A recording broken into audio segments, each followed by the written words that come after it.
Welcome to The Lifestyle Chase, Season 2. This podcast features high performers who have found a way to live their best life while balancing their health, wellness, friends, and family. I'm your host, Chris Little. Let's get started. The Lifestyle Chase is brought to you by Yeg Fitness.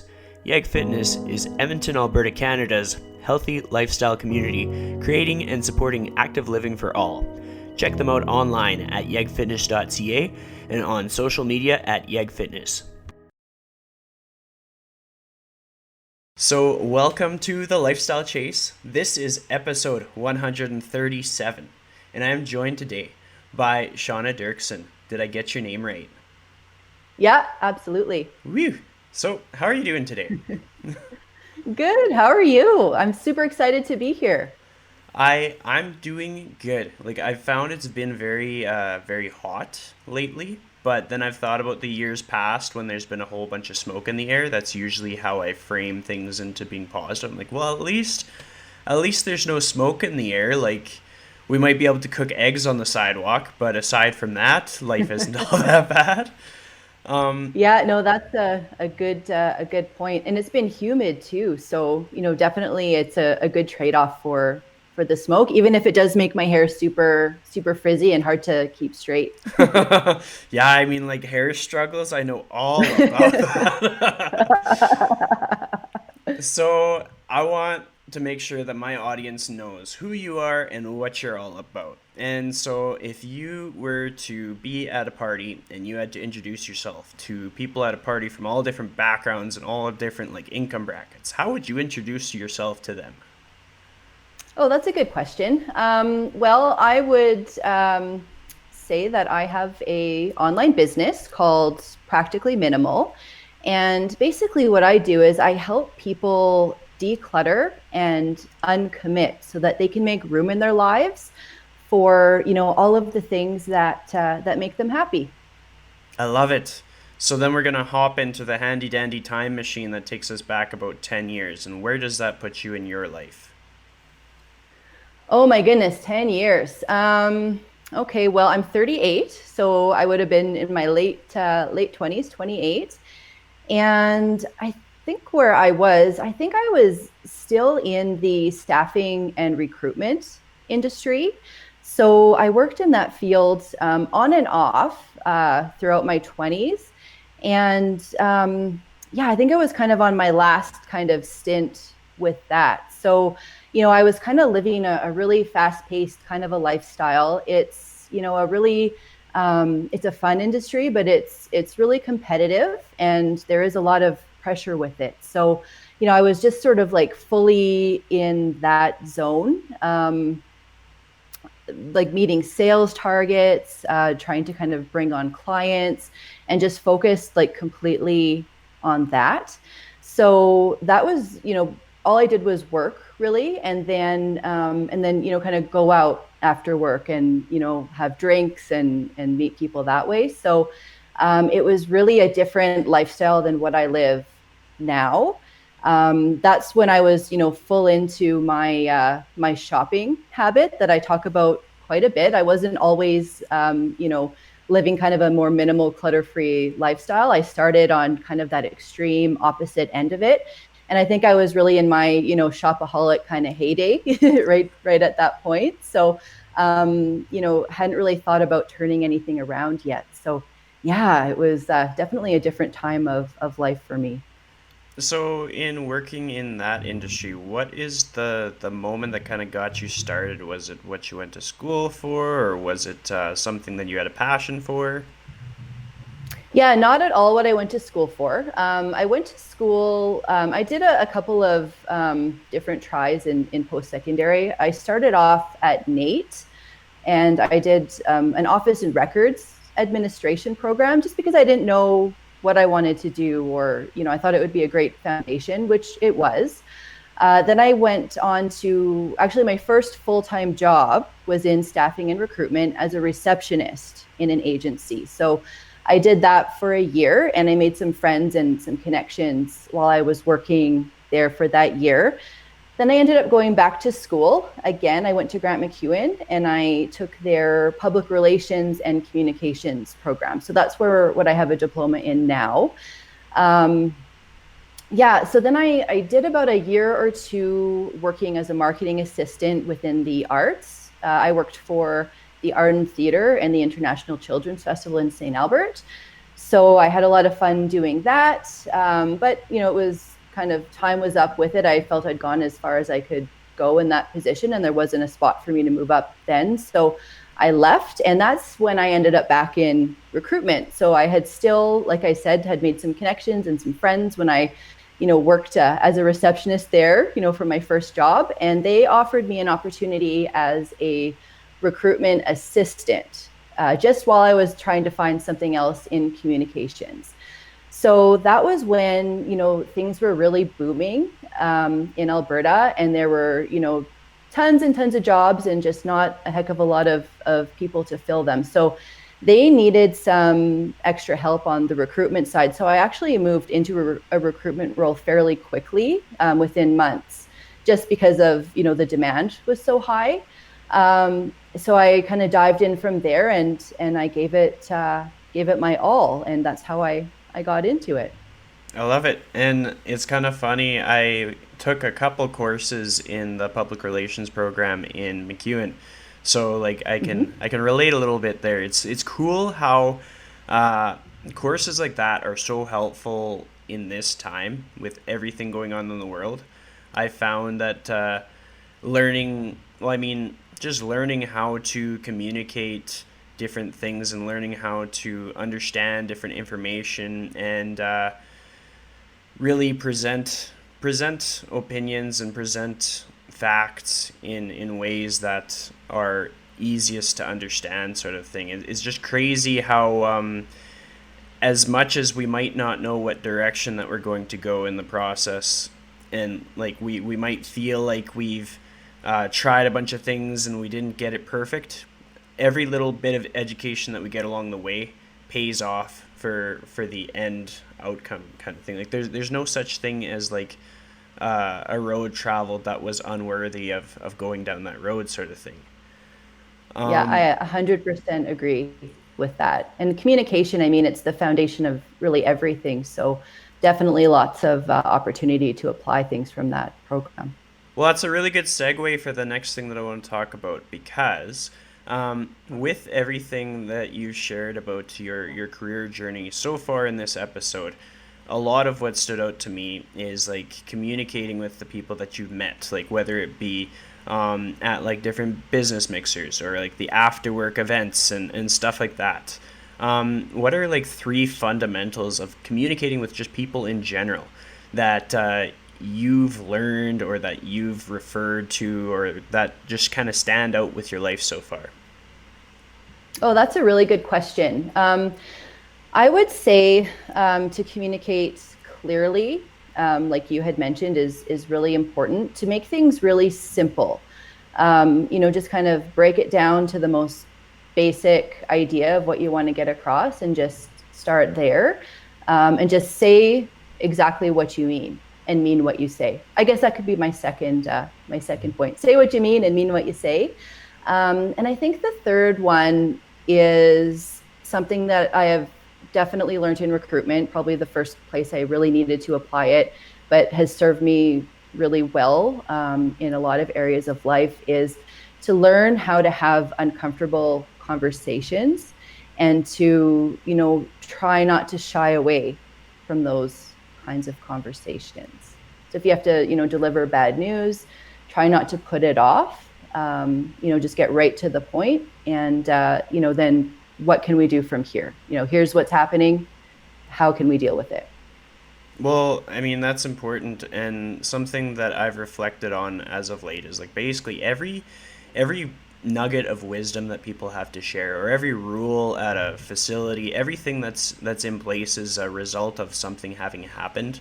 Like most of the time when you see somebody drop a piece of wisdom and it's like, wow, that was really insightful, I would have never thought of that, chances are they had to live through that. Like they really had to experienced some growing pains in gaining some clarity, and then now they know for next time, but it wasn't without the cost of having gone through it the first time.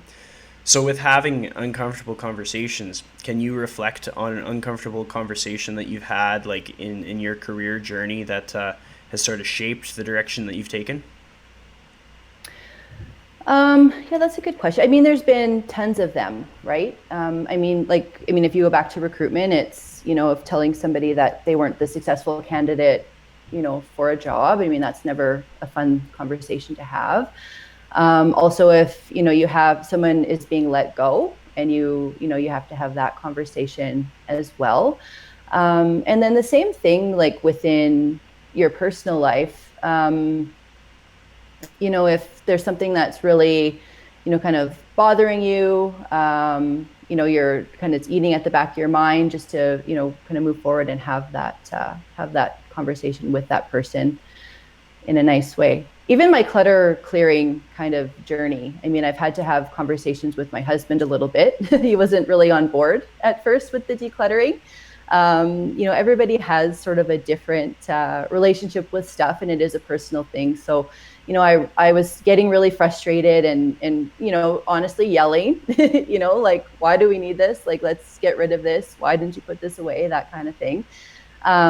But, I just really needed to step back, and I realized I just had to have a conversation about, why this is important to me, and why I'm doing this, to make my life better, and then kind of lead by example from there. And now things are a lot better with it. Definitely, I like that. I'm thinking about your time in your life when you were a recruiter into the point where you are now, where you are a business owner of Practically Minimal. And what was the process that took place to get you from that point A to point B?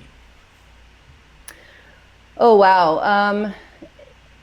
It wasn't a straight process.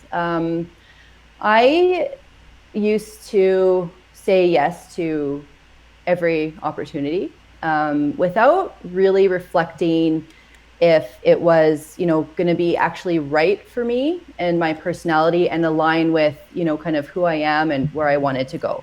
Actually, at that time, I hadn't even put a lot of thought at all into who I was or where I wanted to go. So I was just sort of like reacting to things. So, I mean, like the recruitment industry, as much as, I learned a lot and I grew a lot within it, it really wasn't for me. It is, like I said, it's a really competitive industry. There's a lot of pressure as far as, meeting sales targets. And I'm somebody who can be really hard on myself. So I felt that pressure, maybe more than, what my colleagues did, or maybe not. I'm not really sure. So from there, I finally kind of made the decision that, after working recruitment, leaving recruitment, and then going back to recruitment, and then leaving recruitment again, I finally, kind of made that choice okay, I'm done with this. And I only went back again because somebody asked me to, right? So it wasn't that I wanted to. I just kind of said, yes, sure, why not give this another try? So from there, I left, and then I had a colleague who I worked with in recruitment who had a really great idea to start a business, which was a matchmaking and date coaching business. So basically the idea is to sort of like take a recruitment kind of a model, but apply it to matching people with other people versus, people with employers. So again, I said yes to that without really thinking if, this is something that I, really want to do and really believe in. So I said yes, and we did that for 2 years, which was a whole other journey. I mean, entrepreneurship is always a journey, but, we met a lot of amazing people. We did make a difference in people's lives as well, which, is really rewarding. But it's a very emotional kind of a business, as I'm sure you can imagine. So I'm the kind of a person who, will take that on. So for my clients, so I started to really, kind of get drained, and kind of I ended up feeling the same way I did when I left recruitment. So I just was repeating another pattern. So we fulfilled our contracts, and then we decided to move on from that business. And finally, I'm like, you know what? My first love has always been writing, which is really kind of what I had in mind when I took the public relations program all those years ago. And, I had been doing freelance writing like along the way as well. So, I did have, a little bit of a background in that already, just kind of doing it on the side.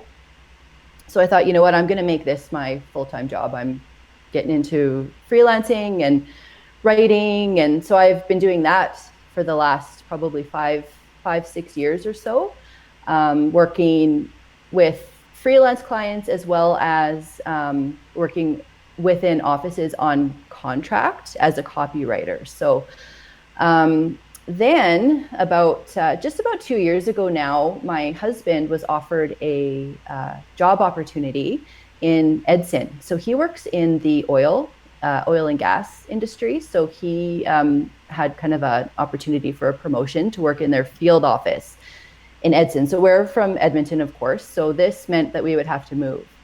So we actually did end up moving, which meant that for me, the on-site in-office stuff that I was doing as a copywriter, the contracts, I would have to, kind of put those aside and just kind of focus on the freelance stuff. So we made the move, and I started doing just focusing on freelance writing, and it was really good. But for all of this was kind of going through and looking at my own personal shopping habits and things like that, and reducing clutter. And I was learning about minimalism and everything. So this move was an opportunity to really, hone in on that even more. So I ended up starting a blog. So I finally had kind of the time and space to do that. And I started the blog, which is practically minimal. So I was doing the freelance writing and, writing the blog. So I did that for about a year together. And then just last spring, I thought, you know what, why can't I take this passion of mine, this organization and clearing clutter, and why can't I do that full time? I love, I do get fulfillment from, writing for clients and, solving a problem for them and, making their lives easier and having them get excited about their projects. But I wanted a project of my own. So that's really what's, kind of led me to what I'm doing now, working with clients and helping them, declutter their lives. So finally, I'm just kind of saying yes to myself and what I want to do, and, turning down things that aren't in alignment with that. That's awesome. I mean, you took me along for the full journey, which gives me nothing but follow-up questions, which is good, which is ideal. Awesome. So I talked way too much. No, you're perfect. When it comes to the matchmaking business that you were a part of, what, aside from kind of feeling the emotional burden of having to deal with people basically around emotions, was there other things that you were learning about yourself that made you think that it was time to move on? Or was there something that you took away from that business opportunity that shapes your decisions that you make day to day today? You know what? I love that question. And I totally kind of skipped over that. I loved the business side of it. I loved, and the communications side. I loved, promoting what we did, and we had a blog as well. So I loved writing for that blog. I loved, getting out there and networking and, kind of getting the business out there, pitching to media. We did, a few media appearances and things like that, which, was really exciting. And I loved making a difference in people's lives as well. I know that sounds, and I was in recruitment. I know how corny and cliche, that sounds, but it's true. It really is rewarding. And I'm sure that as a personal trainer as well, right? when you actually help a client reach a goal, or make them happy, or have them realize something about themselves, how rewarding is that?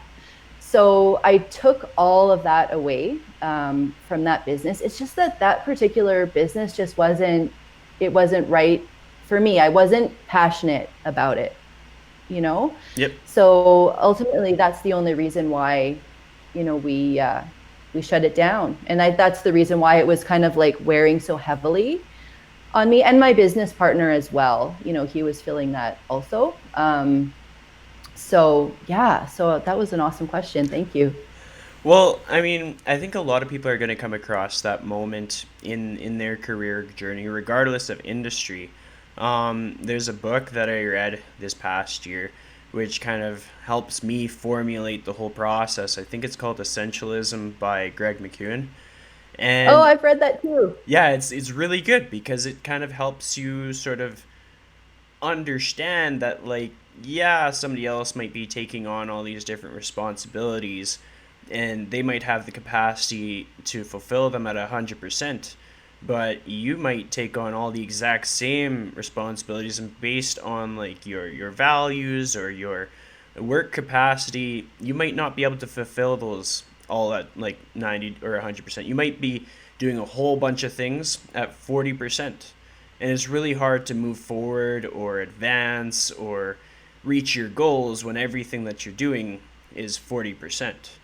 And so, a question that I ask a lot of my guests is core values. So, can you talk about your core values, things that you've learned about yourself, and perhaps in relation to like non negotiables in your life? So, like, these things are so important to you. These values of yours are so important that they must be present in basically everything that you do. Yes, I've been thinking a lot about core values lately, actually. So this is really a timely question for me. I don't have them all nailed down yet. I'm still kind of reflecting on it. But one I know for sure, and probably my strongest core value, is freedom.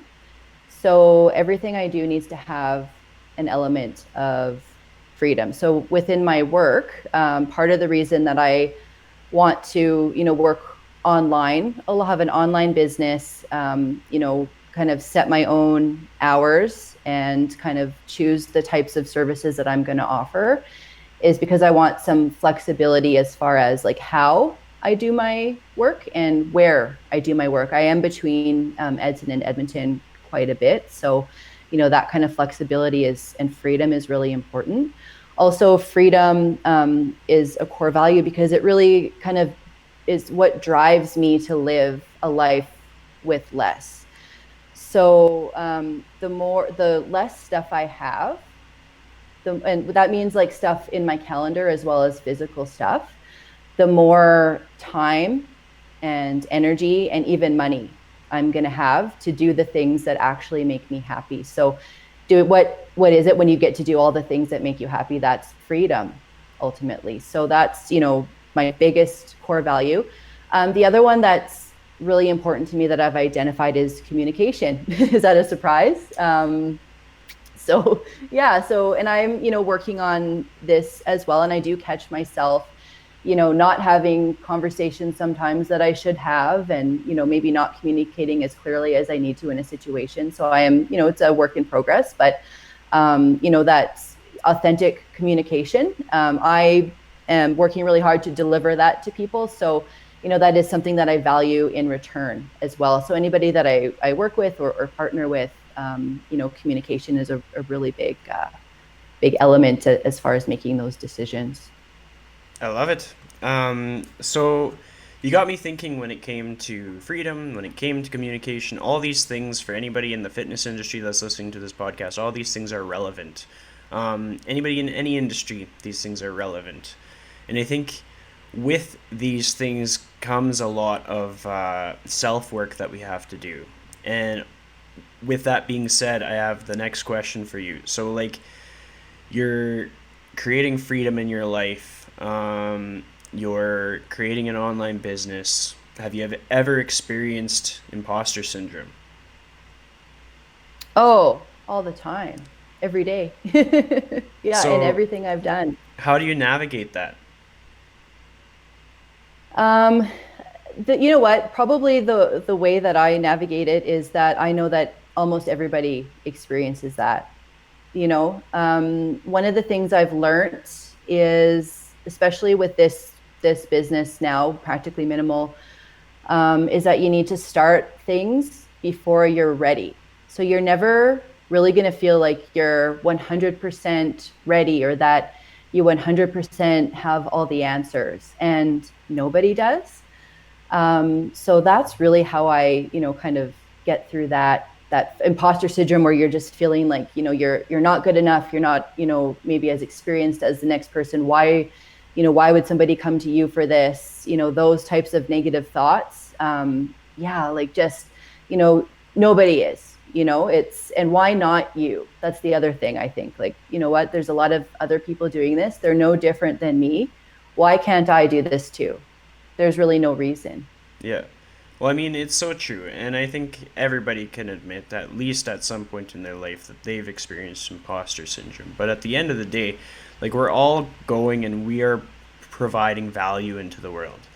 And the only person that can articulate how much value that is us. Like everything that I do in a day, I could do it for free, or I could show people the value in the things that I do and the ways that I show up in the world, and people would be able to understand like there's an exchange in that service. When it comes to the experience of like the work from home, the quarantine, the COVID-19, like what were your expectations for 2020 in comparison to the reality that we've all faced? Like how did it compare? What did you think 2020 was going to go like, and how has it gone like?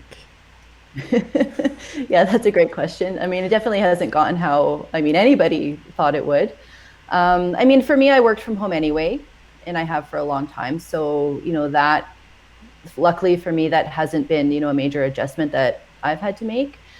However, I was just kind of launching some services with my new business. So kind of turning it from a blog to a business right in March, like right when, things kind of really started to happen. So part of my plan was, kind of in-person networking and events and things like that to grow the business, which is how we grew our last business. So I had to really kind of, switch gears a little bit and just kind of take that online. So I ended up, kind of joining some online networking groups. And luckily, other people were in the same boat, taking their services online and taking their networking opportunities online. So, there was a lot of opportunity there to take advantage of. So, I just kind of looked for it and took advantage of what I could. Yeah,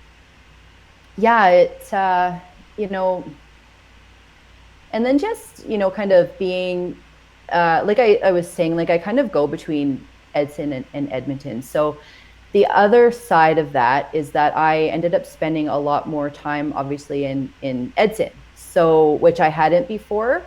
And it kind of made me grow to love it here more than I thought, right? I didn't think I was like a small town kind of a person at all. And I thought that would be, kind of a really challenging thing for me. And it was, but I think it's because I was not really giving it a chance. I was, kind of on the go, going back and forth so much that kind of being here in this environment, I've really got to kind of learn a lot of things that I like about it. So like I, kind of head out the door, go for a run. There's a running path, like, right by my house. So I can just kind of go out the door. Then it's like kind of a nature type running experience, which is really nice. And, if I want to go and get something done or get groceries, it's like 5 minutes away. That kind of thing. I'm not waiting in line. And then we haven't had that many cases of COVID out here either. So you almost, kind of, there's a little bit more distance and separation where we are. We have more space. So, that's made things a little bit easier too, in a sense. But yeah, I've just been kind of rolling along and, making adjustments where I've needed to and trying to really kind of find the best in the situation and just focusing on, okay, like this isn't what I wanted it to be. How can I make this, maybe even better or how can I make the best of this, and just really trying to some days it's easier than others, but just really trying to keep a positive mindset around it. Well, I mean, it's so true. And it's really interesting talking to people about their COVID-19 experience because, like, there's a lot of businesses that have grown in this time. And just like, there's a lot of instances where, like, we discussed core values and we discussed, like, you getting in tune with your core values and the environment in which you do all the things in your life makes a big difference too. And sometimes it's not so much that we need to, like, there's a lot of people that are like, oh, if only I lived somewhere different, everything in my life would be better. But sometimes it's just a matter of how you perceive your surroundings. Like, are you framing everything that you see in a negative light, or are you assessing what is good in what you are surrounded by? And then with your business, like, I think it's extremely valuable. It's kind of funny. I'm sure that you've heard of Marie Kondo. I can't remember if it's Marie or Mary, but like, have you heard of her? Oh, yeah, absolutely. Yeah, Marie Kondo. So I can't remember exactly what got me on to like reading the book, but ever since, like, I have gifted that book to a few of my like longtime clients because it coincides so much with their fitness, because I kind of take a bit of a holistic approach with personal training in that, like, sure, I can show you how to exercise in the gym, but is that going to change your life, or is like the lifestyle habits going to change your life? And with that being said, like, what was like the, aside from perhaps necessity, what was the TSN turning point in you starting to have a more minimalist lifestyle? Yeah, that's a good question. So, like I was kind of saying, like I kind of came from the extreme end of it with, a really good shopping habit. Um, so you know what, I'll kind of go back a little bit. Fitness actually does sort of play a little bit of a role in this for me. So when I was like kind of back in those days in the recruitment field, and I was kind of like living the really kind of like faster paced life and going out a lot, that started to catch up with me, as those kind of lifestyles do. Like I was out for drinks, several times a week. Maybe not feeling great the next day, making bad choices, or not great choices as far as food went. Not getting out, taking care of myself, moving at all. And then, that starts to show. So, your complexion's not very good, you start to gain weight, that kind of thing. So for me, shopping was sort of a way to build up my confidence. So I was like, okay, you know what? Like maybe I look like I've been up for 3 days, and, maybe I'm 15 pounds heavier than I want to be, but hey, look at this. I have, a nice new outfit, an expensive outfit on, now I'm good enough. Do you know what I mean? Yeah. So once I left that that industry, and it wasn't something that happened overnight, but I did start to, kind of finally take a look at my lifestyle and make some small changes. So, I started with the running room, and I, learned to run a 5K and kind of, here and there, not really very consistently.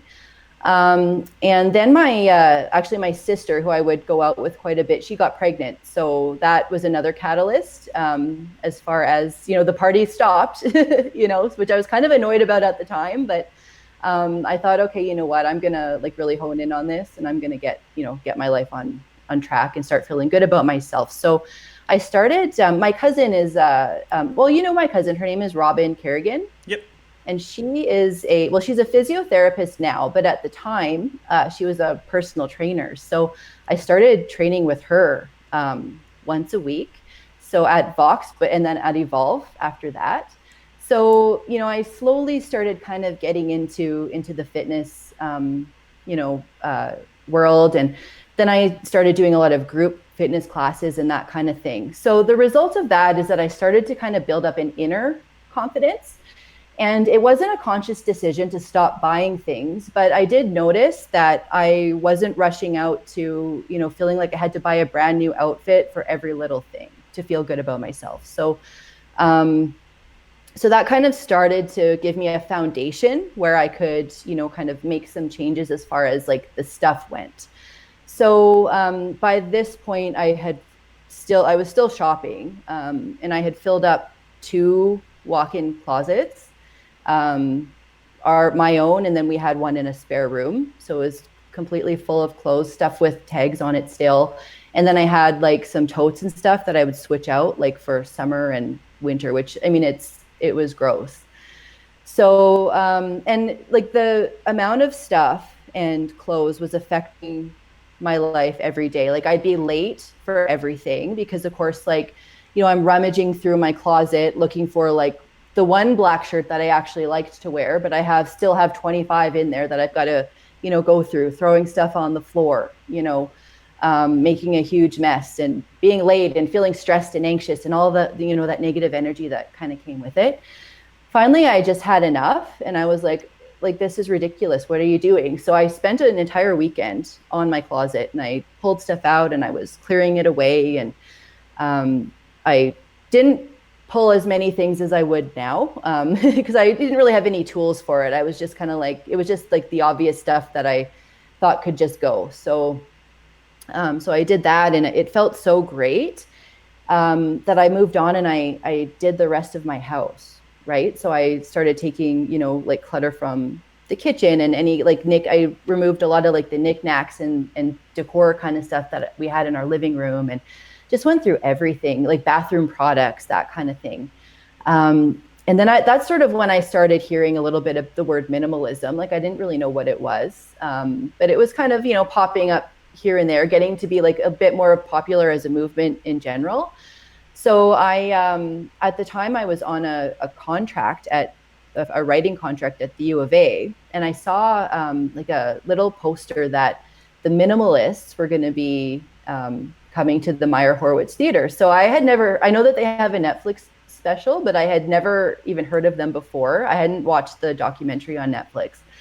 So I thought, hey, you know what? Like, this looks pretty good. Like, so on a whim, I just grabbed the tickets for it. And, then my husband, who he worked, like I said, works in oil and gas, but he was home that week. So I said, hey, Jazz, like, do you want to come to this show with me at the Meyer Horowitz? And like, he likes theater and everything. And we go to theater now and then. So he didn't ask too many questions about what it was that we were going to see. And he jumped in and went with me. And then he was kind of like, what the heck did you drag me into? So he's a great guy. He just kind of rolls with things, which I really appreciate about him. But so we watched, the Minimalists on stage, and they made some really great points, and, we had a really good conversation on the way home. And it just sort of got me, kind of thinking about what changes can I make? What can I let go of?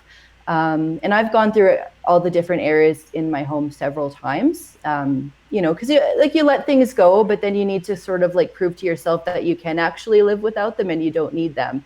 So then the next round, you let go of more and more.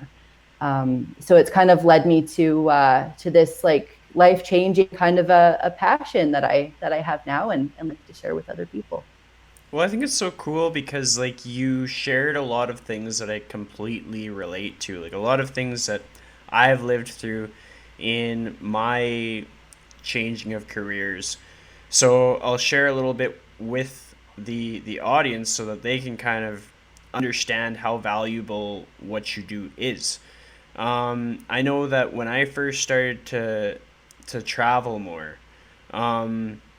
it's weird because we tell ourselves that we have these restrictions, like whether it's that we don't have enough money or we don't have enough time, but truly the limiting factor is ourself. So at that point in my life, I made a good enough income that I could travel, but for some reason I was telling myself that I couldn't, that I didn't have the money to do so. And whether that be because of like lifestyle spending choices or just because my expectations of how much money was enough, I was still limiting myself. But nonetheless, I had some good friends convince me to go on trips. So in like a 2-year span, I think I went to like Las Vegas twice and Hawaii twice and Costa Rica once and Montana twice. Like I was basically traveling as much as I could with the vacation time that I had in my old career. But when I came back, looking at my bank account, I need to recoup some of the money I just spent. And so I like look through my place and I'm like, okay, what can I sell? And because I used to work retail, like I worked at Sport Check for about 2 years as a department manager, and so I had this crazy good discount, and I bought a lot of stuff, like tons of clothes, Mm-hmm. tons of shoes, tons of just random equipment. And some of it has been helpful now because most of my workout equipment is from my days of working at Sport Check. But I realized how much stuff I had that I didn't need. Like I realized I had more clothes than I could possibly wear. I had clothes that actually made me feel self conscious no matter what shape I was in. Like, I definitely bought a lot of clothes as I gained weight because just like you shared with the different lifestyle, like you go out to drink after work. Like, for me, the lifestyle was like you put in your time at your 8 to 5 job or whatever, and then whatever is outside of that box doesn't really matter. Like whether you're going out for beers with your friends or going out to the bar on weekends, it doesn't count because it's not in. It was just like I wasn't fully immersed in the work. It was just the work afforded me to do the things that made up for what I did for work, sort of thing, because I wasn't passionate about it. Mm-hmm. And so I just accumulated so much excess, but as I was recouping some of the money spent on holiday, I realized, oh, like I didn't actually need all this hockey equipment, and then I didn't actually need this electronic piano, and I didn't actually need. I had like an old Mac that I sold, and it was just thing after thing, and I started to realize like I can even repurpose some of my old stuff and like sell it sometimes at a gain. Like I remember this one time I was at the Sport Check downtown, and that's where I was working for a little bit while I went to Grant McEwen. And somebody had this old Mac Pro or something, but it was like one of the old school ones where it's like the standalone monitor, and you put the CD in the side, but it's still a bit of a thicker system. But Yeah. I cleared up all the dust because clearly this in the Marie Kondo terms, this was something that was not bringing that person joy anymore. So they had let it sit to the side, and it accumulated dust, and the system was cluttered with stuff, and so they just needed to clear their space. And I could understand that that thing had value, but I already owned a few computers, and so it wasn't going to bring me joy, but perhaps I could Mm-hmm. repurpose it and kind of elevate myself through some of my other skills. So I went and I cleaned up all of the external of it, and then I cleared the hard drive, so it was basically as new as it could be. And I had bought it for $20, and I think I sold it for $200, and that was pretty Oh, cool. wow. So like, Yeah, that's a that's a pretty good turnaround. Usually yeah. it doesn't go that well. Well, I mean, it was just a matter of like the self awareness of knowing what our skills are, regardless of whether that's our job title at the time, to like be able to get introspective and think like, what am I really good at? Like what are my passions? It doesn't matter if it's my job title right now. It's just like to focus on your strengths. And so that was Hmm. kind of like a pivotal moment for me in the sense that like, yeah, just because like I'm decluttering doesn't mean I'm just throwing all of this worth out the window. Like sometimes it's a good thing. Like sometimes it's valuing myself a bit more in the sense that I am able to then take that investment and put it into things that better me in where I am currently. And so like the number of things that I sold, and then as I got more active and fit, like when I started to realize, okay, I definitely benefit from a fit and healthy lifestyle. Well, obviously my physique changed, and there's a lot of my clothes that were too big. But for some reason, I was so attached to those old clothes. Like it was like this story that I had to hold on to. And I Yeah. never realized how empowering it was to get rid of that stuff. Like Even like old relationships, I used to hold on to things from old relationships, and then I was like they could be a wonderful human being, but I don't need to like hold on to everything that's attached to that, because I am my own entity. And like this is a great metaphor that I learned from the Marie Kondo book, was like the real estate that the objects in your home take up. Like, let's say I have a laundry room closet and I've never looked inside that laundry room closet, but within that closet is like a shelf full of things that I've never used. Like, even though I don't see it, like it's taking up square footage in like Hmm. my energy. And like that sounds super like hippie like, but it's a reality, in the sense that It is.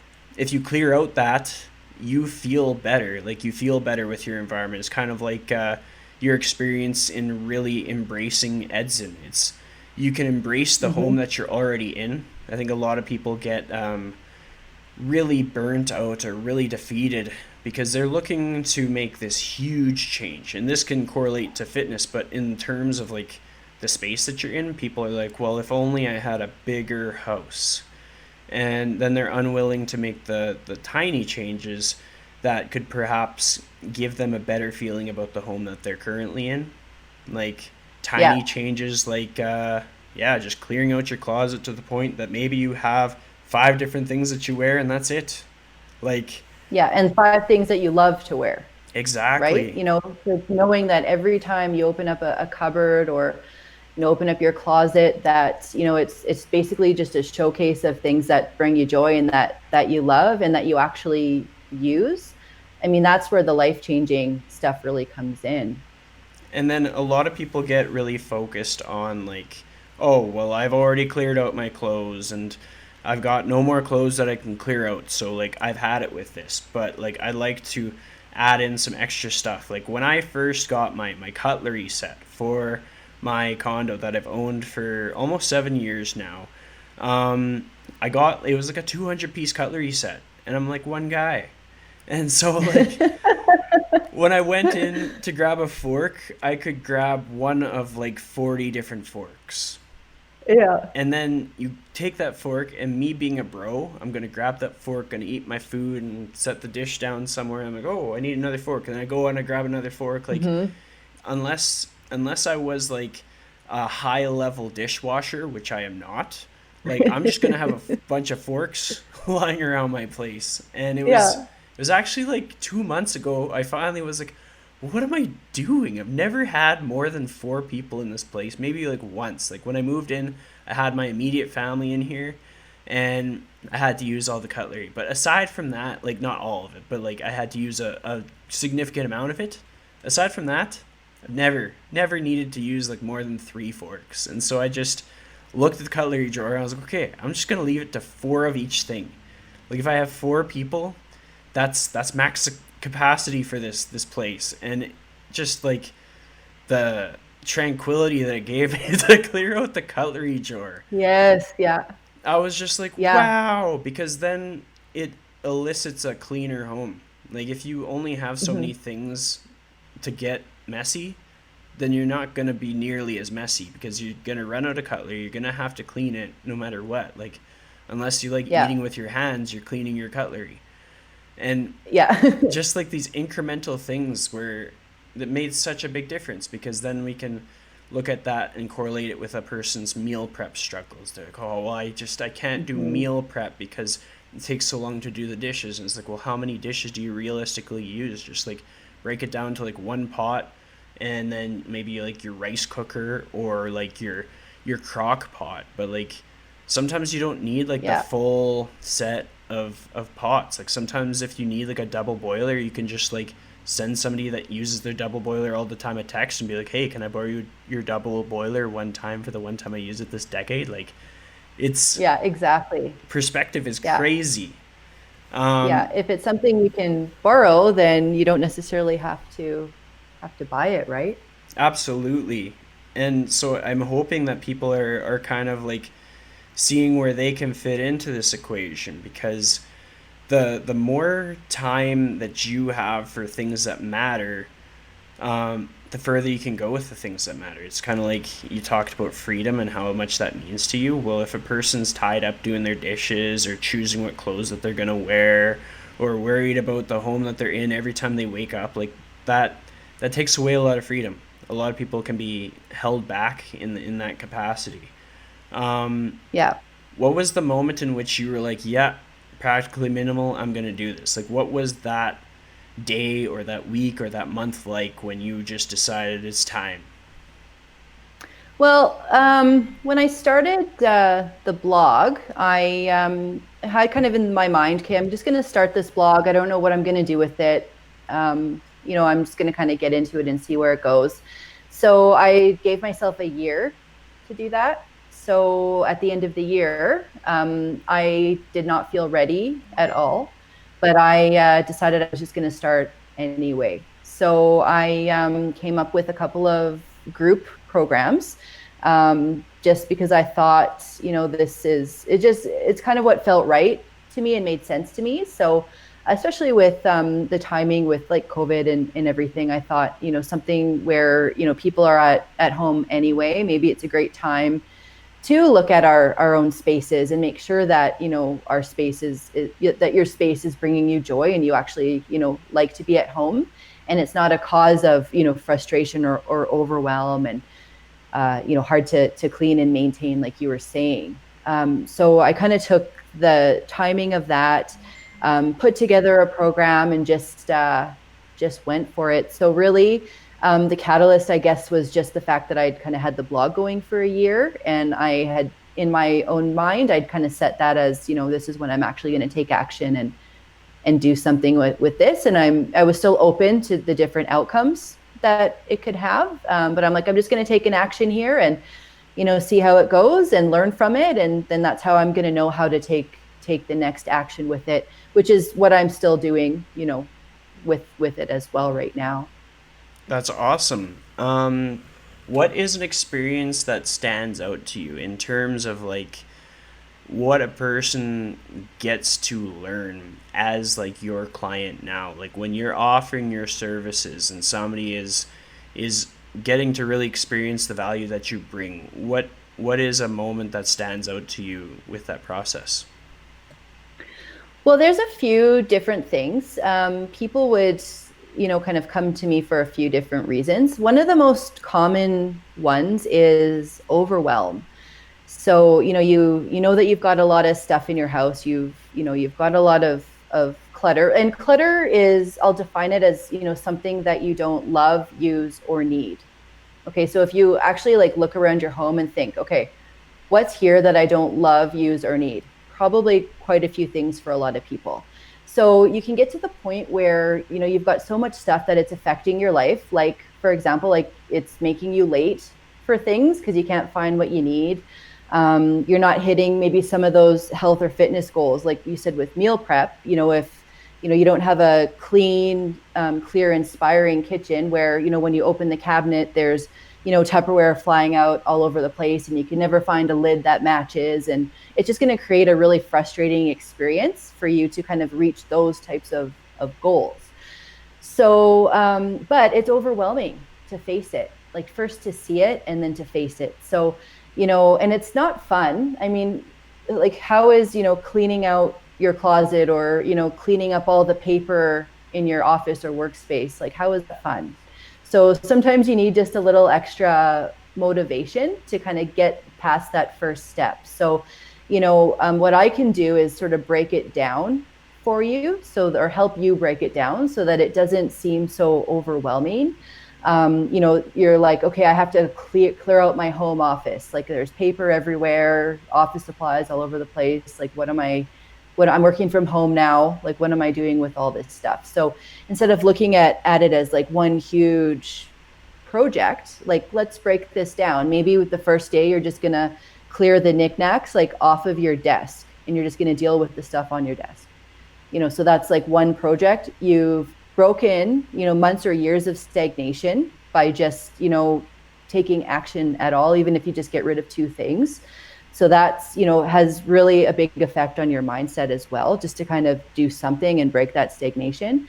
And then also, you've made progress. So even if you do 15 minutes of decluttering a day, you're still making progress. You don't have to do like, an entire room and take, 3 days off to do your whole house or whatever. So, kind of helping people kind of get through those types of barriers. And the other thing that people will, kind of want and the accountability piece that goes along with that too. But the other thing is that sometimes it's hard to let go of things like, things that you kind of feel like maybe emotionally attached to, but you really don't love it. You don't use it. You don't need it. But for some reason, like you were saying before, like maybe it kind of represents something in your past.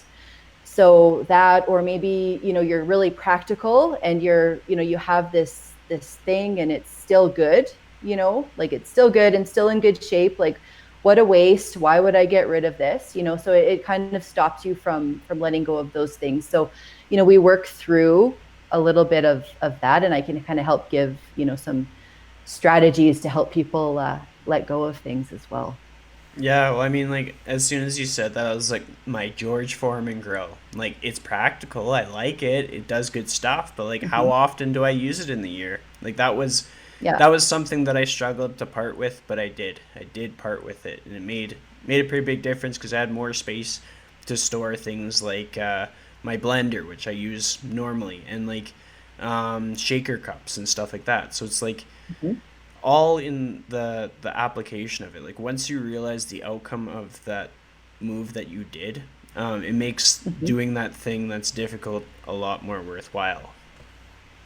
And have you missed your Foreman grill since you've let it go? No, no, it's like, Yeah. oh, George Foreman and I, we went through a lot of things together. There was those phases of our life where we made burgers all the time, and it's like now I don't eat burgers all the time. So like he Yeah. can go on to Value Village or Goodwill or wherever he is today, and I'll be okay. Yeah. And what a Um, great example of now, like you've let go of the thing, but guess what? You still have that memory, yes, So by letting go of the physical item, like it doesn't mean that you have to let go of the memory or the relationship it's so with it, true. right? So yeah. So you can still think about all your lean burgers that you used to have with your Foreman grill. So I have two questions left for you, and the second last one is something that you may be familiar with. It's if you had one piece of advice to give to somebody on how to live their life to the fullest in the most authentic way, what would that piece of advice be? I would say, well, first of all, I think the most important thing is to figure out what actually is authentic to you, because that's not easy. It takes a little bit of self-reflection and kind of figuring out who you are. And like we talked about, what are your core values? Where do you want to go? Who do you want to be? So, really kind of thinking about that and really getting confident with what is authentic for you would be the first thing. And then at that point, I think pretty much everything you do should align with that. So saying no to anything that doesn't align to that. And then, saying yes to the things that bring you joy or the things that are going to help you reach your goals or the things that align with your values and just letting go of the rest of it. So true, so wise. And then I have a challenge for you. And that challenge for you is actually to give a challenge to my audience. And so the way you'll do it is you'll say your challenge for the day is, and then give the audience a challenge, and that'll be it. That's what they got to do. Oh, I love it. What should it be? Well, you know what? I think the challenge for the day should be to let go of something. So, that could be an item in your home, big or small. Maybe it's an obligation, something that you find yourself doing all the time, but it's not, bringing you joy and it's not helping you, kind of reach towards any of the goals that you're going for, and it's not aligning with you. Or maybe it's even a relationship that just isn't serving you anymore. So it could be big or small, yeah, just let go of one thing today. That's great advice, especially in this time and in this space when we can be overwhelmed with the things in front of us. I think a lot of people will get a lot of value out of that. Awesome. I hope so. Well, thank you for joining me today. Yeah, thank you for having me. This has been so fun.